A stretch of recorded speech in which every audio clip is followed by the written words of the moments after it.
Kalau Nopi bisa menunjukkan 8.000 orang surat kuasa untuk menarik uang dari Agus, uang bukan akan kami kembalikan, uang udah di Nopi 1,3 miliar.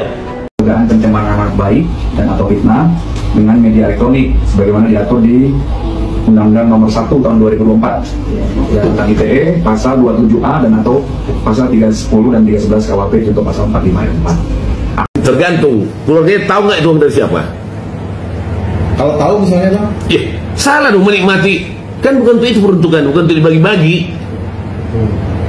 Meskipun ini pasti debatable nanti di penyidikan. Agus atau pengacaranya pasti ngomong, kan sudah dibantu kan? Ya udah jangan dicampurin lagi. Oh nggak bisa begitu. Ini itu untuk hari kasus Aceh itu. Masuk penjara kok itunya itu. Yang terima donasi itu. Nah, jadi guys, saya selaku dari ketua yayasan melakukan open donasi itu atas permintaan orang tersebut. Jadi saya nggak pernah tiba-tiba langsung mengopen donasikan tanpa permintaan dari si orang itu gitu. Dan saya bukan pengemis ya guys. Tenovi, jangan berhenti berbuat baik. Terus semangat Tenovi. Tuhan akan bersama orang-orang yang hatinya tulus seperti Tenovi.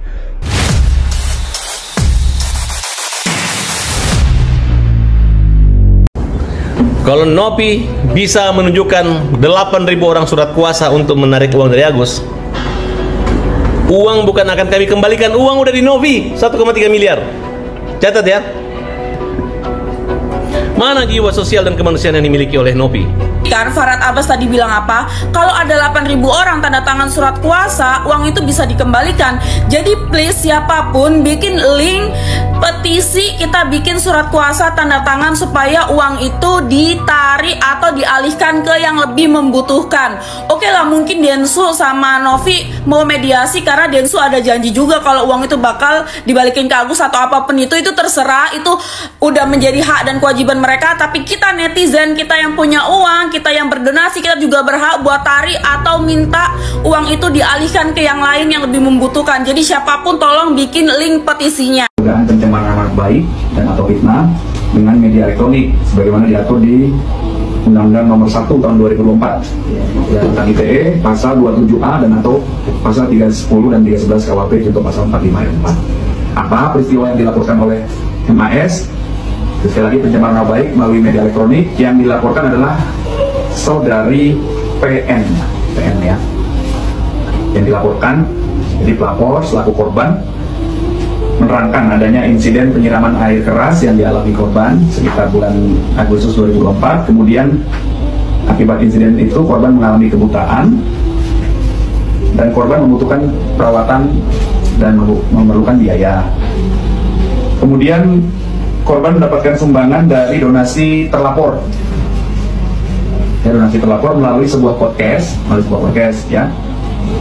Di podcast itu diumumkan adanya donasi yang bisa dilakukan, dikirimkan ke rekening terlapor. Menurut korban, dana yang terkumpul ada sekitar 1,4 miliar rupiah, yang kemudian dana tersebut diminta kembali oleh terlapor untuk ditransfer ke rekening yayasan milik terlapor. Kemudian juga pelapor atau korban merasa mendapatkan ancaman, tuduhan, dan fitnah seolah-olah korban tidak amanah terhadap uang donasi tersebut. Nah, inilah yang akan didalami oleh tim penyelidik ya rekan-rekan. Banyak sekali kasus-kasus seperti ini, pencemaran nama baik, fitnah. Kami sekali lagi tidak akan bosan-bosannya karena ini kewajiban kami juga ya selaku aparat kepolisian memberikan atau melaksanakan tugas-tugas preemptif namanya. Kami berterima kasih rekan-rekan media sudah menyampaikan terus. Hati-hati dalam menggunakan medsos, gadget, harus bijak.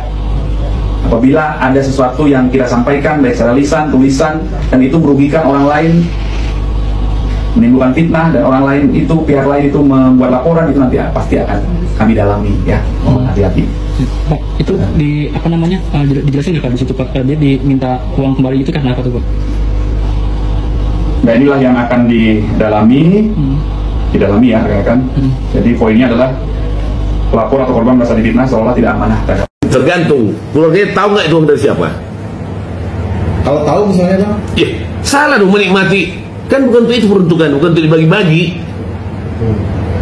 Meskipun ini pasti debatable nanti di penyidikan.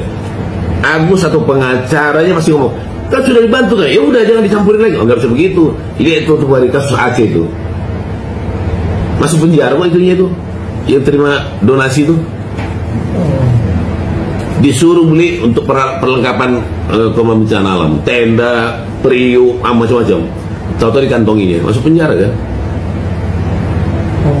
Berarti uang itu harus dipakai oleh Agus sendiri ya Bang, karena iya dong, kan untuk perbuatan dia. Ini kan nggak ada hubungan keluarga, nggak ada misalnya sebagai famili, nggak ada. Dia murni terpanggil mengumpul uang melalui teman-temannya untuk membantu si Agus memulihkan kesehatannya sebagai korban siraman air keras. Bang, dipakai di luar untuk pengobatan, tapi Agus yang memakai gimana? Bisa nggak? Misalkan kebutuhan hidup atau apa? Itu nanti kita lihat prosesnya, tahapannya, ya. Tapi yang jelas uang itu dikirim untuk perbuatan dia, gitu loh, ya.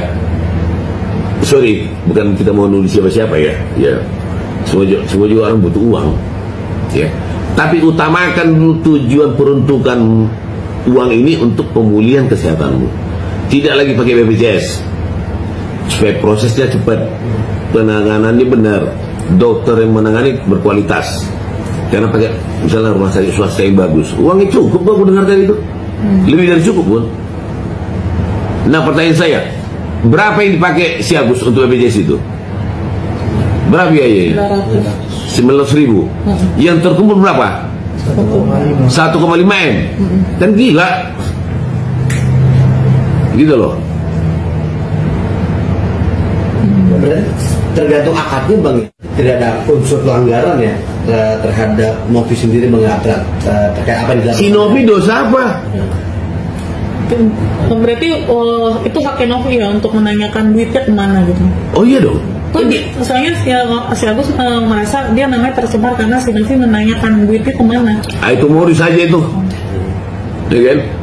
Spesial si Novi nggak nuntut soal itu, karena Novi harus pertanggungjawabkan uang itu ke para donaturnya yang mendonasi uang.